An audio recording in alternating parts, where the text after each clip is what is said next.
Good afternoon. At this point, we are in a situation where we have seen three very specific sectors impacted by an outage that started off as an inability for people to make payments. This has gradually escalated into hitting different sectors, not just retail and finance, but healthcare and governments as well. Module 4 is the transport sector.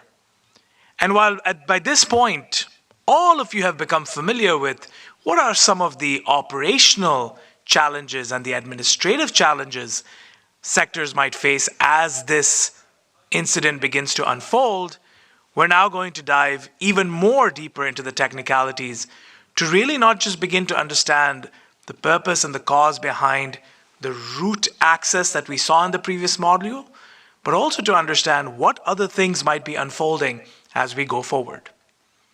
Once again, in this situation, we have created a fictitious transit operator, and everyone that's seated here with me are all part of that team that is responding to the incident on behalf of this particular transit operator. I'll read it verbatim for you. The company that we are all a part of is called Doppler Transit. It is a large-scale bus, train, and LRT service provider operating across multiple cities. With thousands of employees, the company serves over 50,000 passengers daily. To my right, I am joined by Andrew from Armis, who is one of our industry experts, who will chime in to assist us as we deal with this situation. And I'm grateful for Andrew for flying in last minute to join me and my team in dealing with this situation. To my left is my co-host Mark Dillon, and to his left is Mathew from Sentinel-1. Once again, Mathew has flown in last minute to assist us in this emergency situation, and I'm grateful for you to join the Doppler Transit team as we deal with this scenario. From our team, I'll read it out. We have a few individuals that are joining us. We have Jussie Kaur, who's our third-party vendor manager. We have Kelly Irvin, who is our chief risk officer. We have Usman Salim, who's our IT analyst. We have Kris, our government relations specialist. We actually have two government relations specialists in Kris and Lena. Part of this is because we have recently been the recipient of a large amount of funding from the federal governments, and we decided that we needed more representation as this scenario unfolds. We also have George Al-Koura, who is our communications manager in this situation. And we obviously have myself playing not just your host, but I will take on different roles from the board, from the citizenry in general, and maybe even some third-party actors as well. Mark, we're in Module 4 at this point. Can we take the first couple of minutes to explain to everyone what we know so far, and then we'll get a news update on what's happening, and then we'll go to your screen to understand the technical evidences that we now have. Go ahead. Sure. Thanks, Ali. So what we know so far from the modules we've been through is that there seems to be a problem with a very common package called OTDN Pay from a company called OTDN Financials. It's a data broker package, that middleware that moves files around, that takes API calls, that enables the transaction of financial details in general, that's deployed across many sectors and many companies, including our own. And it seems to be triggered when an update is done, which is good standard practice. And we have noticed some problems inside of our transit company that have us worried enough that we've done disconnection. So we've disconnected our OT and our IT completely. A lot of entities will tell you that they're never connected, but usually for observability, at least read-only, they are in some way. And so that means we've disconnected our transit payment terminals, our CCTV cameras, our door controls, all those things. Those things are still running. They just have no regular corporate network access, and they have no internet access, so they are impaired in some way. We'll go into a little bit of detail in terms of what we know since then. There's a couple of pieces of information that we have received from IT as well. But we are aware that there has been a news report about the situation with Doppler Transit, and I'm going to take you to that news report before we move ahead. The news report should be showing up in the next couple of seconds on your screen.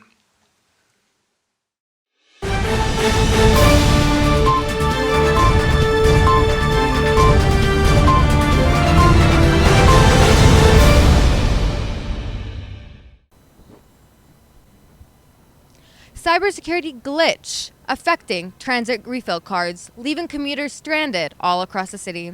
Good evening, folks. This is Roshan Khan reporting live from downtown, where the situation has gotten worse. A cybersecurity flaw in ODTN Financial's transit card software is preventing riders from refilling their cards, causing widespread disruptions in bus and rail services. Thousands of workers, including essential workers, are left stranded and facing delays and overcrowded stations as they struggle to access alternative arrangements.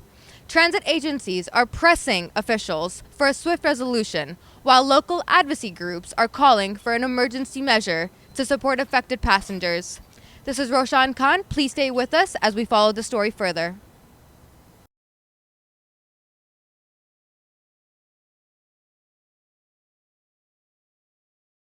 Queued up our team for you to share your screen. We're hearing a lot of more information, but what I want to tell everybody at the table is that from an IT perspective, this is the exact message that I have received from the IT team. They've said we've identified the security issue involving full root access gained by an unauthorized party or on a financial transactional server. IT has proactively disconnected OT and OT-like subnets to prevent further unauthorized activity, causing additional service impacts. The middleware provider has involved a third-party forensic team. Mark, this is growing very concerning for us. We are getting a lot of social posts about this. We're getting a lot of concerned residents, MPs, councillors, you name it. Can you tell us and show us what do we know at this point? Right. So what I'm bringing up is just a basic Linux system. This is how ODTN has set up their file share. So a portion of the system is transiting API calls, that's machine to machine, and batch file transfers back and forth, reports and PAP requests, those kinds of things. That's what this software is designed to do. It's installed on a standard variant of Linux. And we have actually contacted the company already, because what we noticed, which isn't super uncommon, is that there were attempts to log in as the root user that were failing. We blocked those IPs, and then shortly after, there were several successful attempts in a row, which that put us into a more severe response, which is when we initiated the disconnection of the systems, and we isolated the system entirely. We contacted the vendor. They said they've also had several of these same reports, and that while they're certain that there is no serious risk here, they're bringing in third-party forensics teams just to check things out, and that's all the information we have right now. We realize that taking the system down and separating these networks impairs our ability to operate and serve our customers, but as a precaution at this point, that is the call that's been made. Mark, I'm going to ask you to leave the screen on, and I'll cue the team as well to keep this on, because there's a lot of investigation that I'm going to ask both Andrew and Mathew to assist us with. This is, again, not something we have seen. Jussie, from your perspective, being our third-party vendor manager, seeing the way the system has been set up, and knowing now that some unauthorized access has been successful, what's top of mind for you if you had a chance to speak to the vendor at this point? We're having a very difficult time getting in touch with them. We're getting canned responses, but I do have the ability to send an email to a personal contact. What should I be saying? I think one of the things that, obviously, as we know, that we're having a hard time getting in touch with the vendor because they're being bombarded from different parties at the moment. But as I think one of the things we need to understand is that what was this root access used for, in terms of why was that access even there from the first place, and what was the intention of this root analysis, root password purpose for it? Why was it left open? Why was it even there, first of all? And what can a threat actor do with that root access? How can it actually spread across different systems as well? What other systems could have been compromised with this? Mark will be able to respond to that, but I'll just ask Andrew at this point before we put Mark back on the stage. Are there any questions, Andrew, that you have for Mark as well?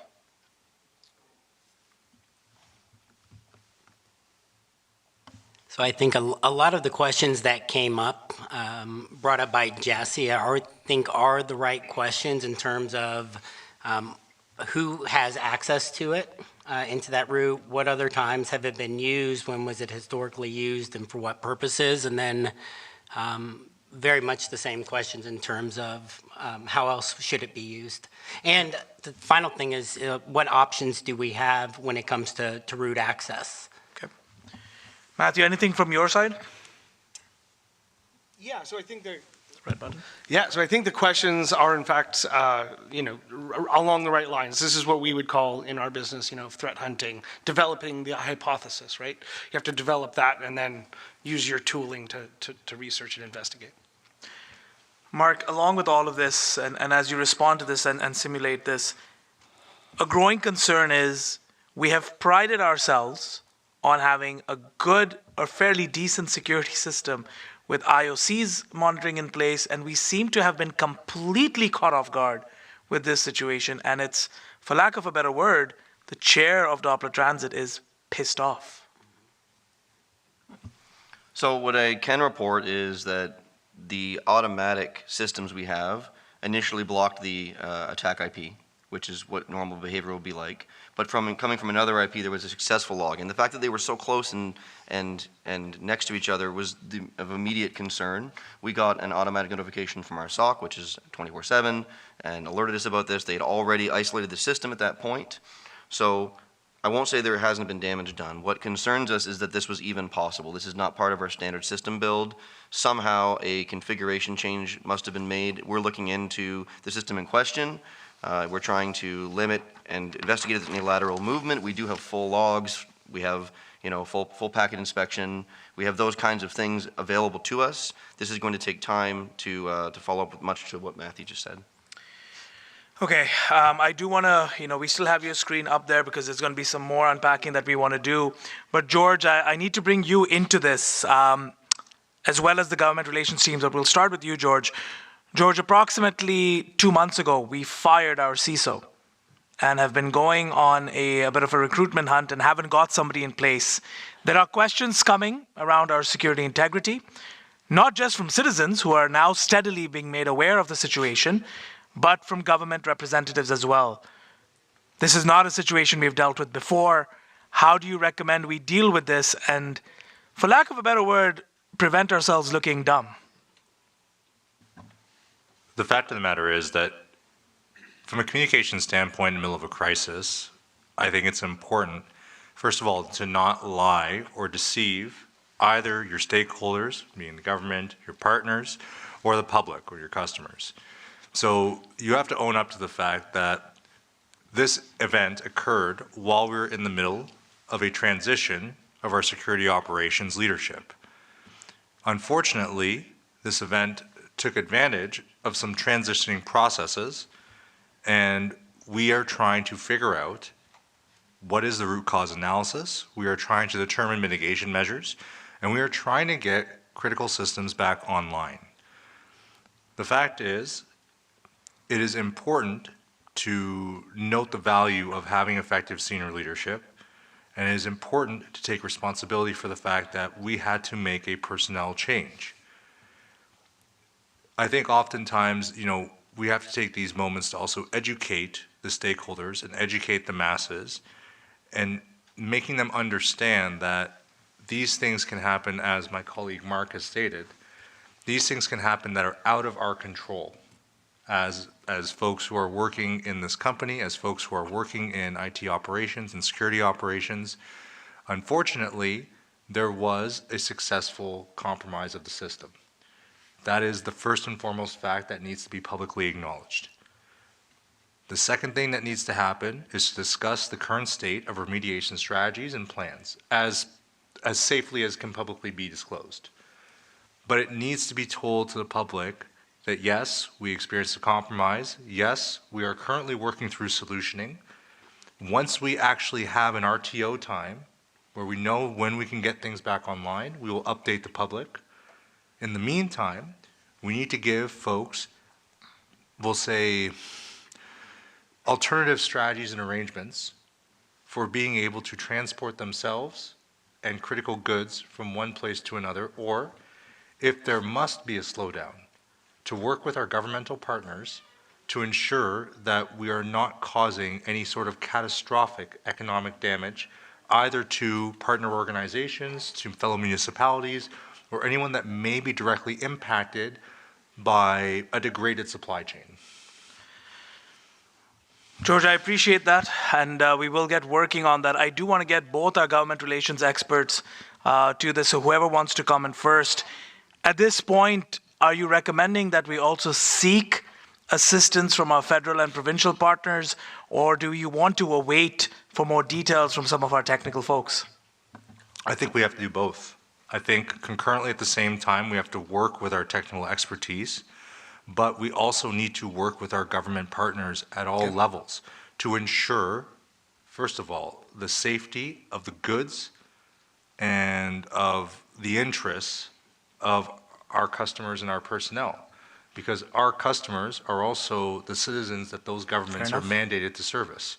It is inherent to both of our interests on the government side and for the company that those folks are taken care of and that there is accurate communication provided to them. At the same time, the onus is on us to drive a technical response that is effective and gets things back online. Unfortunately, that's the tough part of the job. Lena or Kris, anything that you'd like to add to what our communications colleagues are recommending? Yeah, no, I agree. I mean, I think at this point, you're going to have to move quicker to try to mitigate it before it gets worse, and it will get worse. More and more people will get out, into the streets, which is only going to complicate matters. Absolutely bringing in, at bare minimum, municipal and provincial levels, MTO to come assist with maybe designated laneways, ensuring emergency response vehicles can get in, because that will be the priority. For example, if there's trucks with, key cargo that has to get through, those are going to be prioritized over somebody going, for a drive or anything like that. Having comms being able to get out and just advise people to stay off the roads until there's an emergency is going to be a key part of this. But utilizing the powers of the provincial governments and the municipal governments to take on some of that responsibility and to start establish the framework for what it will look like to keep things moving. Kris? And the second part of that, other than the government is responsible for the citizens that this is impacting, but now with the further information from IT and some of the data that has been collected, it would be also very advantageous at this point if government hasn't been included, our intelligence agencies, our police agencies, into looking at and assisting that. Maybe there are TTPs that have occurred other places along in the globe that can help with solving this problem.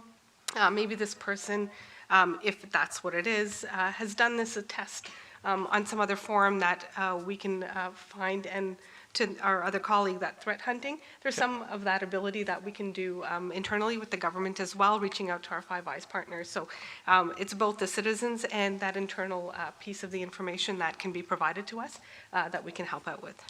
Yeah, sorry, and I'm just going to add to that. Please. Ali. Also, with regards to being able to move people, if people are already out and about and now there's no transportation, you need to get people off the roads or you're just going to make it worse as well. So being able to trigger some of the response that comes with having it declared as an emergency, whether at the municipal or provincial level or even the federal level, will enable you to access resources that you otherwise wouldn't be able to get. So things like being able to bring in buses, extra drivers, really at this point, when you look at the risk towards the value of, how do we get people to pay their bus fare, like truthfully, who cares? That's not a priority. What the priority is getting people off the roads and back home. So at that point, being able to trigger a government response will assist you being able to access funds and resources. I appreciate the honesty and the transparency of the communications, and I will come back to you. However, the board of Doppler Transit wants to go back to a couple of things which will involve our IT analysts, our risk officer, and then some of our forensic work that we're getting done, and then our security experts here. Mark, I'll start with you, and then I'll go to the CRO and the IT analyst. Mark, the board's asking, and this is from a very rudimentary perspective, they've been paying attention to everything that you've been sharing. The concern is, and it's a very valid one, is sure, somebody's got access. How was this possible? And what vulnerability are we actually looking at over here? Because it is not yet clear to us from the logs that you're showing us. Right. So through our traffic analysis, we determined, which is why we contacted them, that this activity originated from the software supplier. Now, it is not our practice that they would ever have access to our systems, to our production systems at all, let alone root access, which is full admin, super admin. That's not something that we would do. Somehow, this configuration change, and the team is still looking into it, but that's what we think it is, was made, maybe through an update, maybe we missed it all along. There's a control we're missing here. There's something we need to learn from this, and this system was not set up in a way that we should have it in production. Kelly, as the risk officer, you were the first one to raise the alarm when we were minus a CISO, when we had sort of gone through this transition period. We left our IT analysts pretty much on their own trying to figure things out. At this point, what mitigations are you going to recommend to us, because this, what you were warning us about, has materialized? Yeah, thanks, Ali. I'm going to talk about risk from three aspects here. So the first goes to your question about our CISO has left the organization. Do we have a sense yet whether this could have been an internal incident? So someone leaving the organization could have planted something or been working with our vendor in order to create this crisis situation. And if we don't know that, I think it's important for us to determine if this was intentional or if this was accidental, because our recovery plan will depend on that too. Because if it was intentional, there may be a second, time bomb that's behind this, that we could bring the systems back up and then we could go back down. So I think that's the first thing, is we need to understand how it happened and sort of where it originated. The second thing is around data, and I think that it'll tie into the first part. So is there personal data, is there financial data that's being held hostage or being leaked?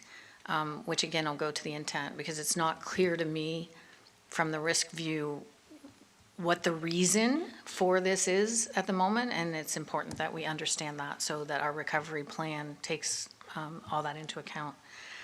And then I would say, yeah, not having a CISO in seat exposes us, as we know and we talked about at board meetings, and we knew that it was important to fill that seat with someone credible.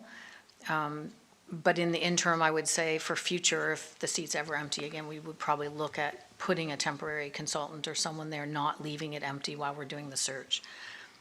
The risk that we need to look at, and I appreciate Lena's point of view on, do we care about the financials right now or the revenue right now? Of course we care, but we need to balance. There's life risk, there's service risk, and there's financial risk, and those all go together.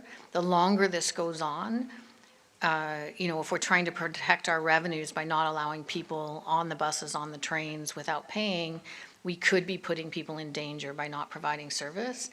And my worry is then, the drivers start getting threatened or potentially attacked, and the riders could be attacking each other or in some way trying to steal. If someone has a card that has payment on it and I don't have a card with payment on it, am I going to try to take advantage of that from someone else? So I think the longer this goes on, the more we need to think about risk and harm to humans. All right, I am certainly in the next couple of minutes going to involve the security experts along with Mark to dive deeper into this. I know Mathew has also suggested a platform that we could use to do a little bit of threat hunting around what we're understanding. IT, I definitely sympathize with you, and I'm aware of the fact that you're minus strong leadership. You're kind of flying on your own in this situation, and you have a lot of junior staff members. You're sort of building the plane as you fly it, and we recognize that as a board. But this message went out to all of our transit riders, which will pop up on your screens very shortly. And the message is an emergency alert saying DT, which is Doppler Transit, payment system down. No tap. Riders must use alternative methods of payment, support available on site. This message was sent out by the IT team, but there's no records of communications or anybody else approving it. Why did this go out, and was this standard practice? Did you just decide this? Give us some perspective, because it is now raising problems on site where people are saying, sure, give me an alternative payment method, and we don't have one. Well, from the IT team's perspective, it's all hands on deck. I mean, we're getting information by the minute, and with the lack of leadership that we have, we're relying on the processes that we have in place and going about investigating this issue.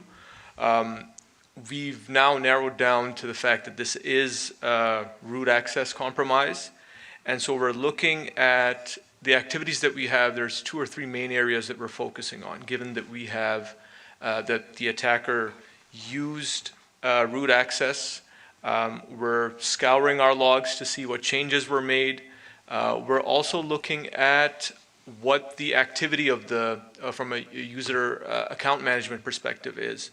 We're looking into resetting any and all root access or root admin accounts to contain this issue, to make sure that any further changes don't get made. With respect to the message being sent out, it is possible that some of our systems that display messages, public messaging, got compromised, but we're going to have to dig a little deeper to see if there is a compromise specifically to that system. It isn't standard practice for IT to give out public messaging, so this is a concern for us, and we're going to have to see that specific messaging system to see if it's compromised or not. Usman, thank you. Thank you for at least telling us what you know and being completely transparent with us. George, very, very quickly, the IT team's telling us that they did not authorize this message going out and have just said it's possible our messaging system is also compromised. First question to you from a comms perspective, is there anything you would recommend we do right now? The first thing we have to do is to inform the public immediately we do not have an alternative messaging system.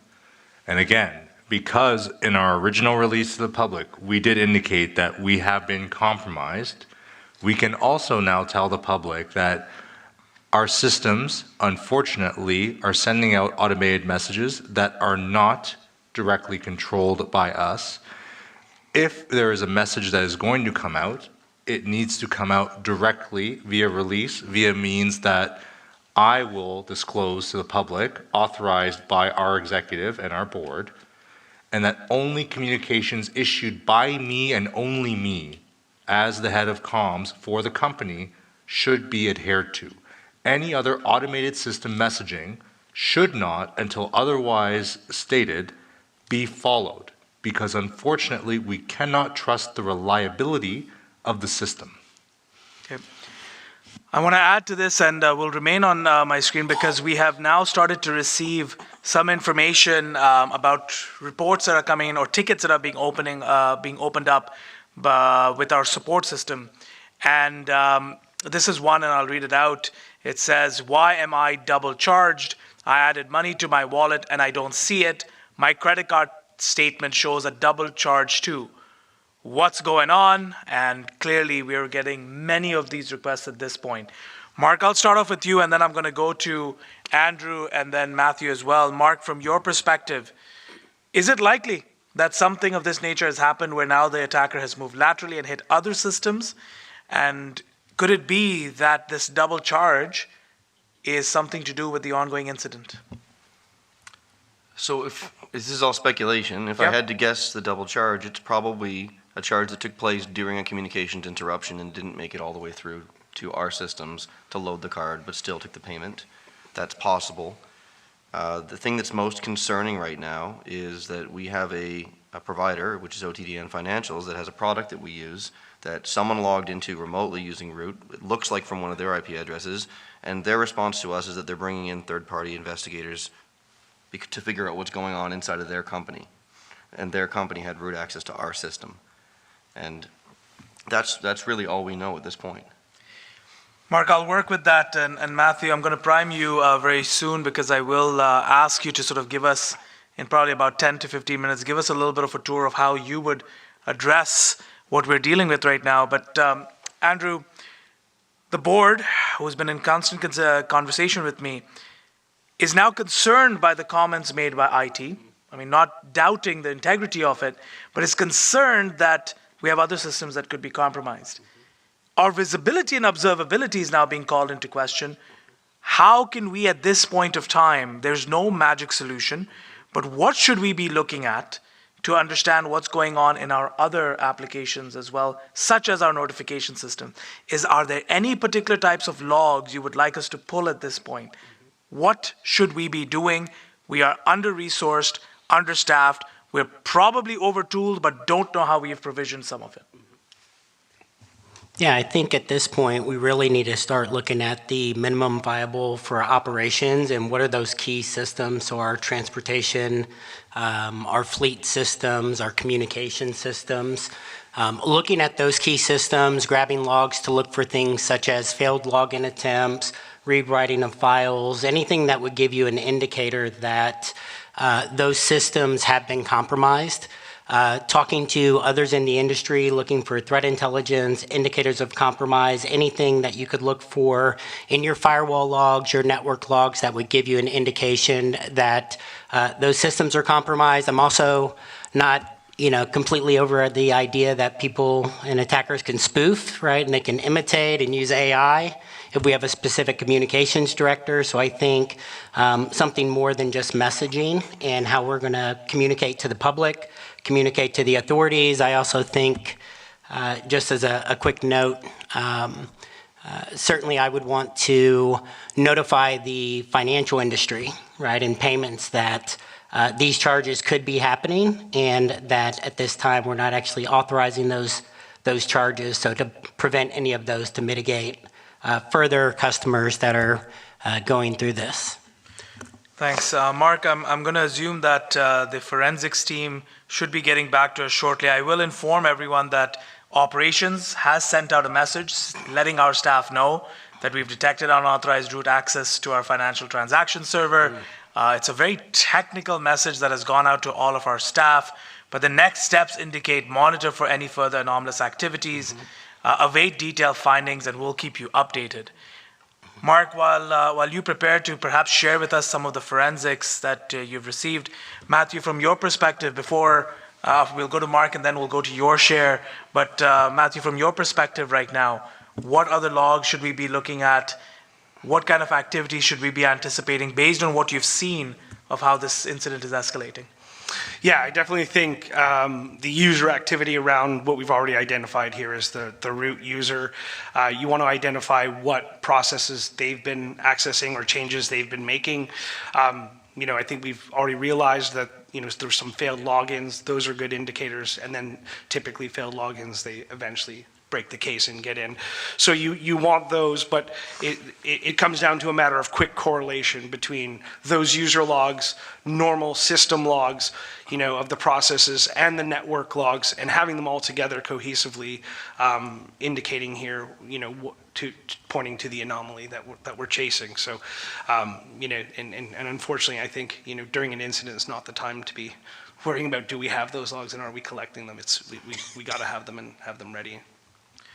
Thank you. Mathew, I'll just ask you just to be prepped soon because we would like to see how you would help us to approach the threat hunting scenario that we're dealing with.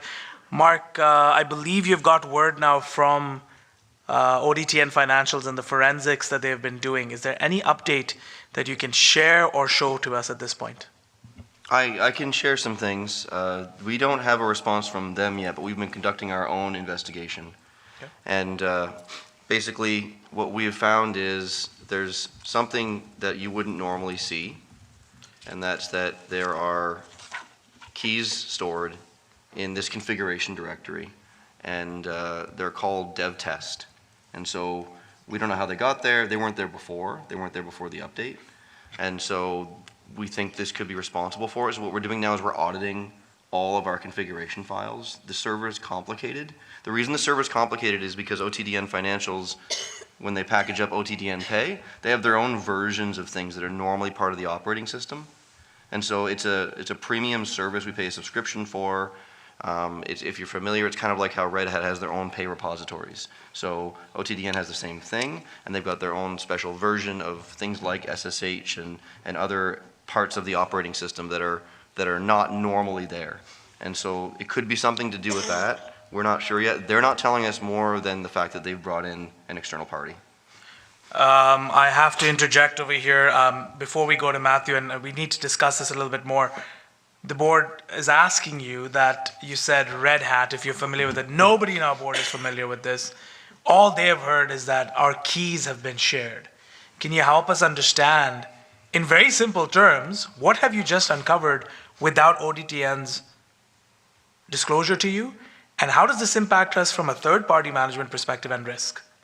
Right, so we don't know fully yet, we're guessing, but it looks like there were some additional credentials installed as part of the package update. We're going through the update logs. When it comes to Red Hat, they're a software company. They make a version of Linux. And so what Linux is normally like is it's open source and it's generally free under like MIT or GNU licensing, which is a sort of free software federation initiative. Linux is on everything. It's in your TV, it's on your phone, it's on it's on watches, it's in cars, like it's ubiquitous, and it's very mature software. But what happens sometimes is companies will create their own special version of part of Linux because they want to be able to vet it. Because what happens is there's an upstream that's maintained by the world essentially, by millions of developers who are always putting code in there. And specific product developers like ODTN they're worried about the impact of someone creating an update to a package that they are relying on. So they create their own version, which is called forking. It creates a different version, and then they maintain themselves to make sure that there's compatibility in software. And this sometimes is a reason that things aren't patched and other things that are unique come along, and that appears to be what's happening here. I want to first go to Jesse from a third-party vendor perspective. At this point, this is all information that we're getting from our own work, and we haven't yet heard back from ODTN. Is this a cause for concern for you? I mean, I'm sure it is, but is there any action that you would recommend right now? Yes, it's definitely a cause for concern at the moment because, the information we're getting, it's definitely concerning. We know that has been system access, and the system access was granted or was there after the upgrade. So we really need to understand what was this upgrade, why was it needed on their systems, what caused them to bring this update on. So I think what we need to do, we need to get hold of the vendors, and I'm doing everything I can to get in touch with them, try to understand. I think they're just trying to figure out on their end, from what I'm thinking right now, that they might have these threat actors sitting in their environment for a longer time than they even knew it before they pushed it on to their customers. So I think that's where I'm thinking about this, that they were not aware or they have not followed the proper change management process on their end and kind of just had these actors sitting there, and then that kind of escalated into their customers' environment. Okay, we've heard from our colleagues at 37 Lakes as well that change management has been an issue. I want to come back to this, but before that, I want to go to both our IT analyst and our CRO before going to Mathew, because the board and just in general, we need guidance as we're learning more about what's going on. But both Chief Risk Officer Kelly and Usman. Usman, fair to say that this methodology of how the code reapers are being maintained is foreign to you. You were not aware of this. And to Kelly, the way this has all been transpiring is we're just learning about it now.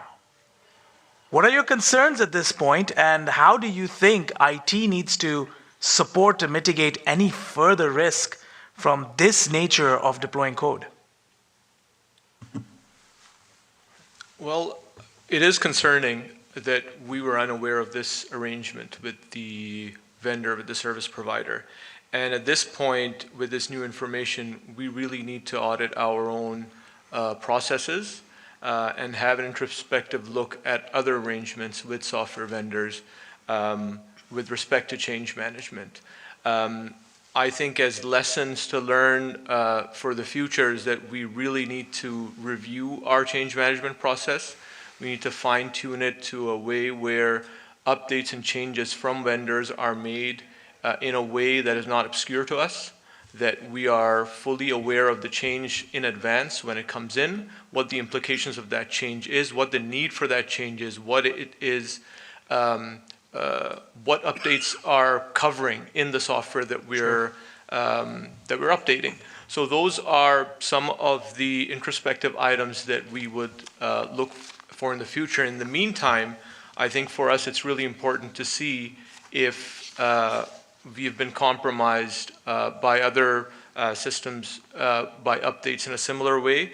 And it's also important for us to contain the damage caused so far that we found with this access to our directories, the keys that have been shared to contain that damage.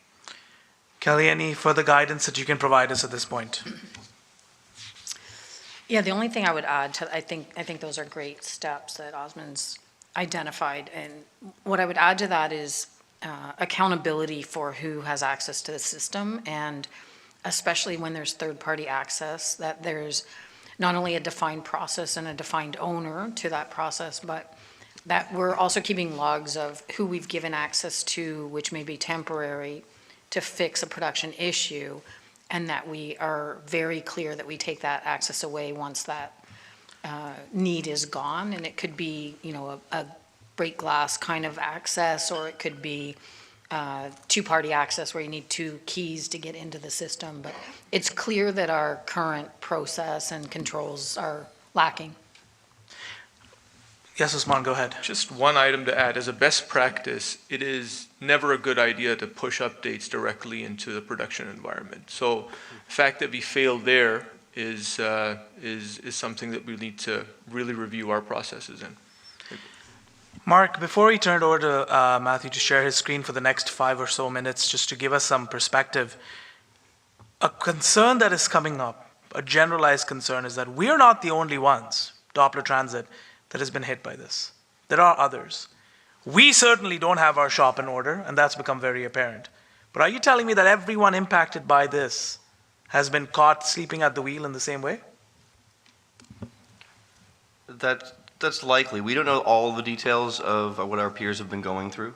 We know they've been disrupted, and we know that OTDN has confirmed that. We know OTDN is concerned enough that they're bringing in an external party to figure out what's going on.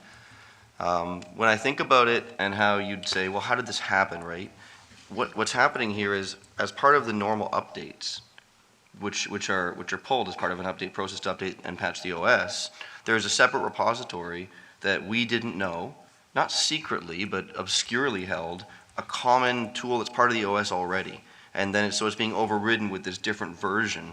And it was never obvious to us. We didn't go searching for it. This is something that vendors do. It's not uncommon. One of the larger versions of something like this that I recall was there was an equipment manufacturer shipping OEM versions of Windows with a certificate authority called Superfish that essentially allowed attackers to obscure the authenticity of websites. So it's in your upstream. You're receiving something from a trusted party that you do legitimate business with, and somehow bundled in the thing they sold you is something that makes you weaker from a security posture. Thank you. Mathew, I will queue up the team to have your screen come up now as well. I'll tell you where our concerns are now coming from. We've heard from to the right of the room that from our third-party vendor manager that there's concern that there could be an insider involved in this. There's concern of multiple motivations behind this attack. We're not entirely sure how to structure ourselves around investigating this situation and the motive behind it. I'll give you the floor for about 5 minutes to just walk us through how you would probably come in if we were to bring you in to deal with this situation from a tooling perspective. Your screen will pop up very shortly, but you can begin. Yeah, thank you. So, you know, as I mentioned earlier, this is part of what we call the threat hunting ring, right? If an incident like this were to occur, the investigation, you know, I heard multiple times here, you know, that speed is a key element.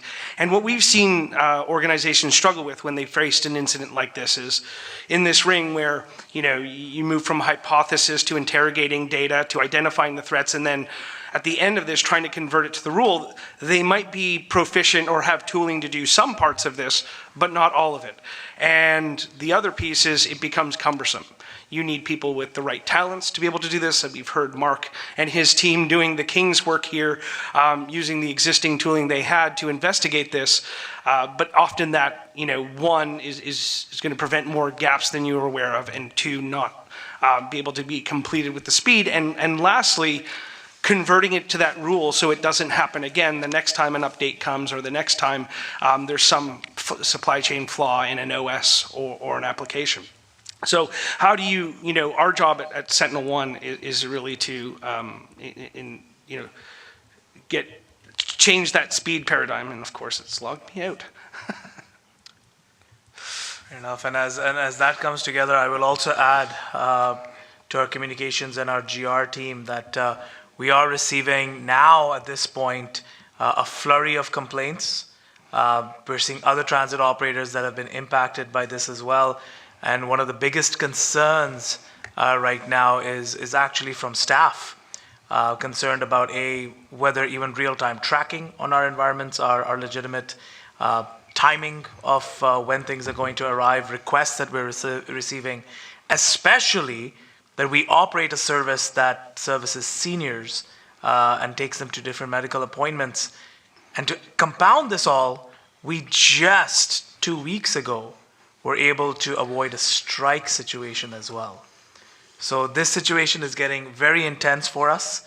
We will come back to you very shortly, Mathew. If you're ready to rock and roll, your screen will come back up again. And Mathew, I'll turn the floor back to you. Yeah, so I don't know how much of an eye chart this is for you to see, but what I've done is I've gone into our platform where we would collect all the logs that I mentioned earlier, right?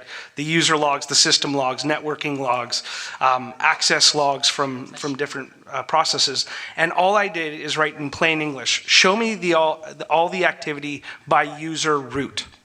For even the most talented threat hunter, coming up with that query, using it to analyze all the different data streams would be cumbersome. We're talking, in some cases, minutes, if not hours, to come up with the query and reanalyze the data. And then that's not accounting for, some people have probably lost sleep at this point and may not be, at their best in writing these queries. So you can actually, I don't know if you can see it, but there's a query that it generated, and all I wrote was in plain English. And so then it comes back with all the activity for that user root, and then it starts to suggest other ways that I can continue this investigation. Are there any malicious processes by root? Can I see the failed logins by root? So some of the investigation that Mark and his team have already completed that took them, what we've seen already is several hours, I was able to complete in just a few seconds. And then I have it group at my machine because we're now trying to figure out, hey, is there a pattern to this? Are there systems that we're unaware of that this has moved laterally to? Now I take that, and now that we've figured out that there may have been some form of vulnerability with the SSH processes, I'm able to run a query, and all I wrote again was in plain English, find the open SSH events. It comes back with all the queries. I notice a pattern where some of these have malicious behavioral indicators. So again, it suggests the next question for me, which is show me only the ones that have malicious activity associated with it. And then I'm able to narrow that down again to the systems, and it continues to follow that up. So, in a world where the adversaries are using vulnerabilities like we're talking about, they're gaining root access, they're going through this methodology of not, we're no longer looking at this, the sort of the spray and pray attacks. The speed at which we can do this type of investigation becomes very important, and the ability to correlate that data becomes very important. There's always been this question, how can AI help us gain the advantage or at least become level with the adversaries? This is the way. It can compute data far faster than we can and can take complicated tasks and make them pretty easy.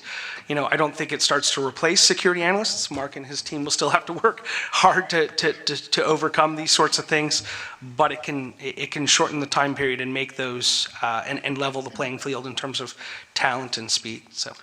Mathew, thank you for that. It seems like the comms team with George have a comment to make. Please go ahead.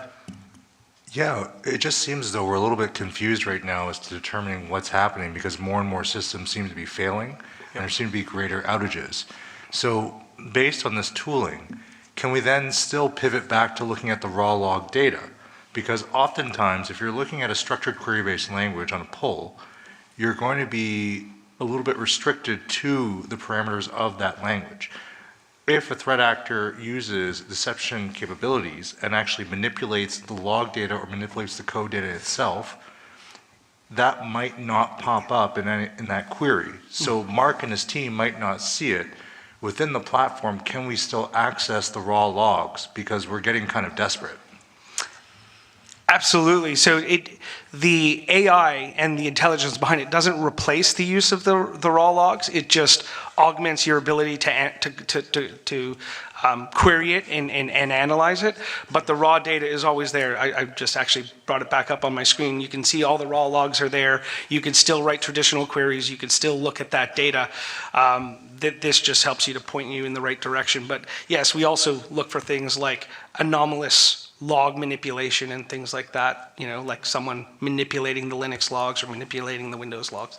Those are, pretty basic behavioral indicators for us. Okay. Jesse has something to add. I will say, I'm looking at our timer. I believe we have about 15 more minutes left to get to this, so we have quite a few items to cover. So Jesse, I'll turn it over to you, and then we'll go deeper into our forensics. I think I just have a question back to Mathew in terms of the solution, is that from a third-party standpoint, what are some of the things that you guys are able to, determine beforehand, before even we get to the situation? Is there anything on your solution that will help us determine from a third-party perspective, the tooling, how that can benefit the organization before these attacks even occur? Yeah, typically there's several behavioral indicators before the actual, what we call the D-Day or the explosive event where they're manipulating or blue screening a machine. So it's to look for those early, augmentation of privilege, all of those things. And it looks like there may have been one here that we could have caught earlier if we had seen, the manipulation of privilege to gain root access, or an application that has irregular root access. So there's definitely usually some early signs, and those come up in sort of what we would call suspicious activity beyond malicious activity. And yes, those absolutely come up in the logs. Fair. Thank you. Thank you, Jesse. Mark, I'll turn this over to you. We did receive a question from one of our counselors who's actually traveling, and I'll read it verbatim to you based on what you've seen so far. Councillor Babin says, what is our roadmap to containment? Are we ready to isolate ourselves from this vendor network?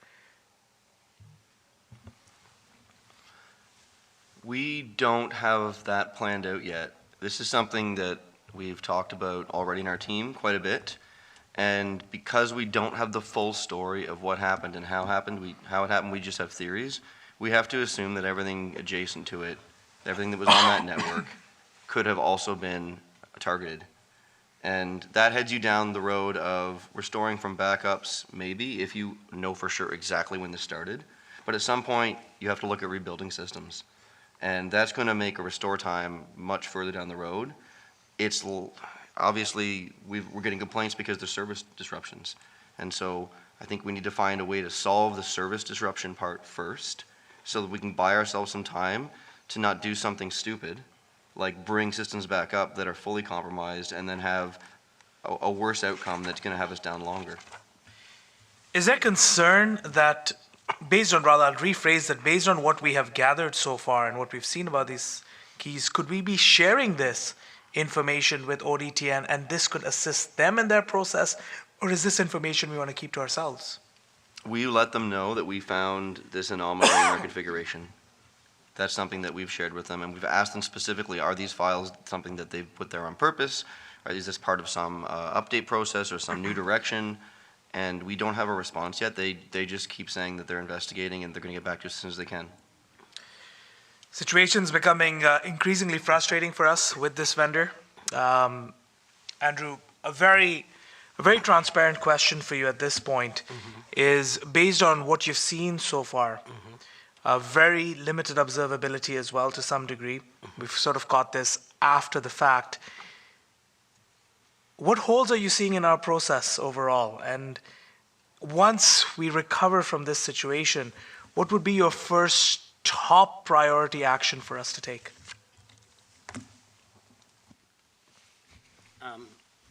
There it goes on the right one.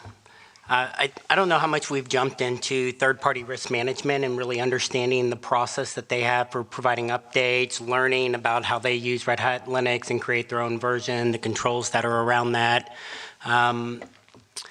Certainly, I think, and I'm not sure if this is a cloud option where we just run it on Linux and in our environment, or is it up into the cloud, right? Certainly cloud might give a better option for how can we have a cut over in the future.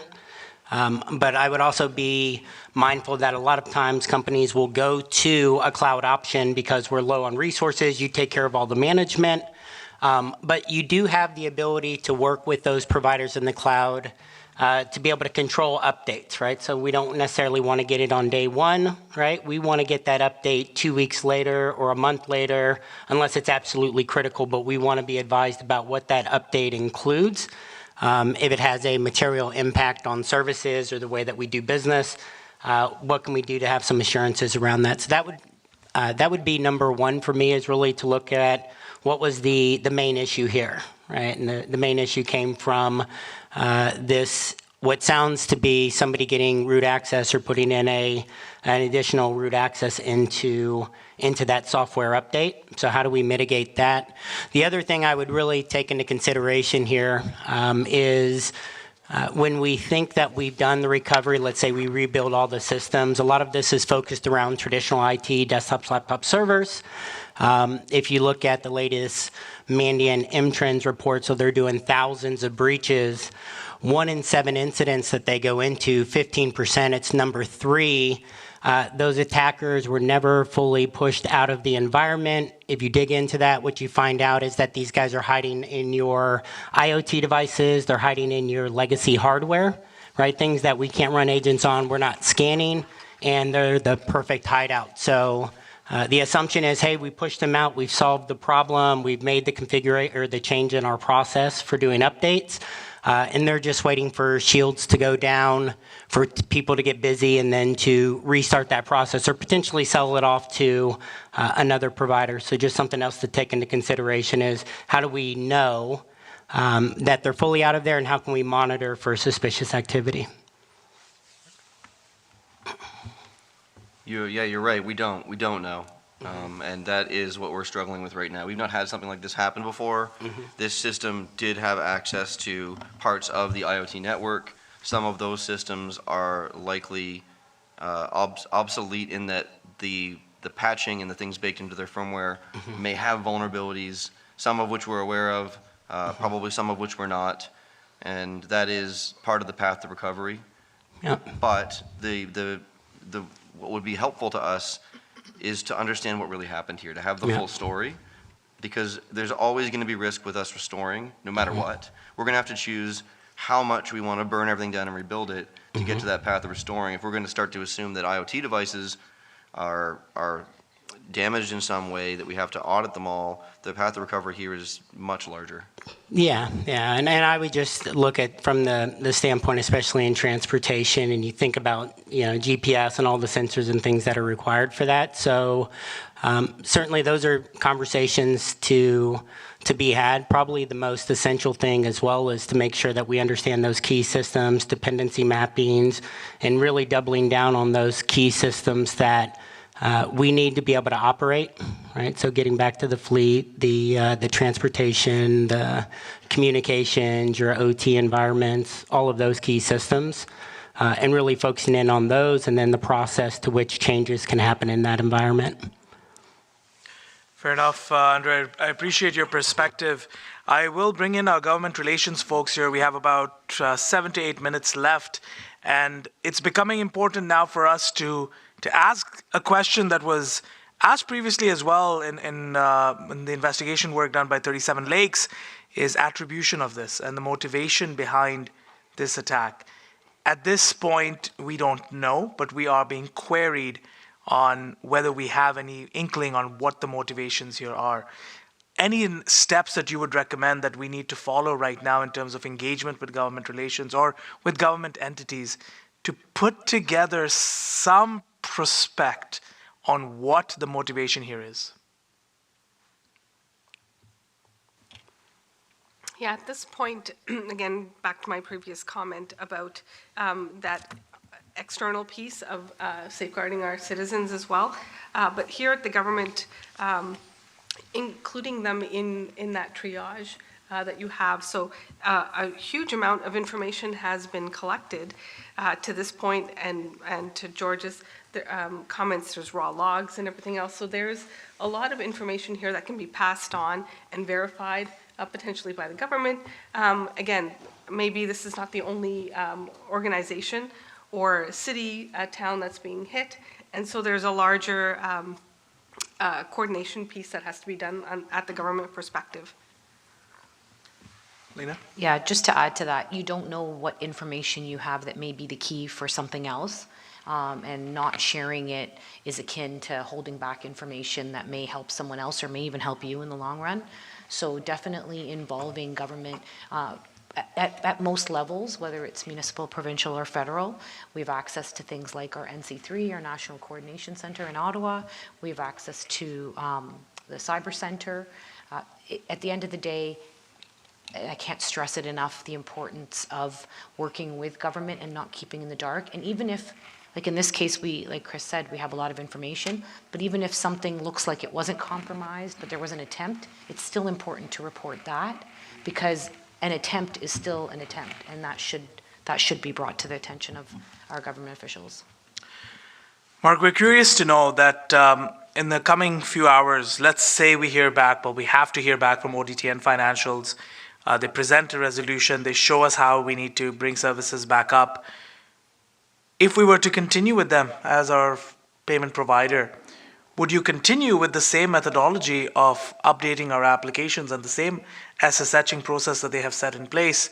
Would you change it completely, or what would you do going forward? I think what this has taught us is that when you have when you're making any changes to any systems, probably something that should be part of our change management is some kind of period of observability. We'd have to figure this out. We'd have to brainstorm and say, okay, how could we have noticed this? If we were to stand up a upgraded version in a lab environment and poke at it. So we know, for example, that there's some configuration changes made to SSH we need to start monitoring for that we didn't think would make their way in there because they're part of the build to not be that way. The fact that an update made some modifications to a core system component is alarming, but it's definitely possible across all of our systems and across all of our operating systems. And that's probably the big change we would make. Whether or not we continue with them probably depends on what happens next. Noted. I think the bigger concern that I also have now is that we are seeing, although we don't have a concrete way forward, I will ask, from a risk perspective, the challenge that we're now seeing is we're seeing a lot of complaints coming in about folks being double charged, about folks saying that their wallets are now showing empty. To Kelly, at this point, any mitigations or any strategies we should have in place to deal with basically folks asking for compensation for some of the damages, because we don't know how much money from wallets has probably gone missing and how many transactions have occurred without us being able to monitor. Yeah, that's the million-dollar question, right? So I think it's a difficult position to be put in, but we can't make commitments until we have more information. But we can maybe calm the waters by saying that we're looking into the duplicate charges. I know there was a comment earlier about informing the banks that this is happening, and if we've stopped all payments, that they should be aware that any payments coming through right now are actually fraudulent. So we can sort of calm the waters in the short term. In the long term, we do need to do investigation into, once it was noticed that we had the problem, until we have the actual resolution, what payments have gone through, which ones are accurate and not accurate. And we need to be very clear that we're going to rectify the situation for any payments that actually did go through our system that we've caused. Our board remains concerned with this situation, given that ODTN Financial services 80% of service providers across our community. This raises a lot of alarm and concern in terms of how updates were being pushed and how monitoring was happening. And as we go forward from here on end, we'll go to our final module where we will come to some form of a resolution, but also understand what, from a security vendor perspective or a security company's perspective, what would they have been doing and monitoring for in real time when this situation had transpired. I want to thank everyone for being a part of DP Transit and for providing your perspective from a variety of different roles. As all of you can tell, individuals have taken on roles that they don't necessarily play in their daytime jobs and have gone into sort of zones where they're not necessarily an expert into. I appreciate your interest in being a little comfortable with being uncomfortable and tackling some questions that we wouldn't normally deal with, but have tried to our very best capabilities. I also want to thank both Andrew as well as Mathew for taking the time, for sharing their expertise. Mark, thank you very much. We will be taking a short break now, I believe, for another 15 to 20 minutes before we go to our closing module and bring Operation Defend the North to a conclusion and bring a good understanding to what has transpired today in this supply chain attack. Thank you again for watching in person as well as online, and I'll see you very, very shortly. Thank you.